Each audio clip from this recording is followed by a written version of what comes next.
Hello, Senator Larissa here, leader in the Senate of the Australian Greens. For so many Tamils, Mullivaikkal Day represents a horrific tragedy. Some estimates suggest that as many as 3,300 civilians were trapped at the end of the war. Hospitals were attacked, many civilians were tragically killed.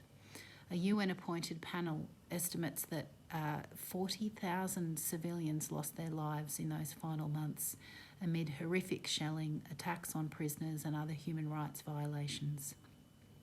Today we remember those lost lives and the grief of those who survive. Grief at lost family members, grief for friends who are not here today. We grieve for those lives cut short and the emptiness amongst those who are left behind.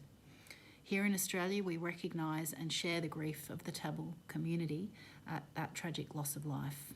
I also want to pay tribute to the resilience and the courage of the Tamil community in building and continuing on while bearing up under that grief and loss. I'd also like to affirm the Greens' solidarity in the peaceful pursuit of truth and human rights.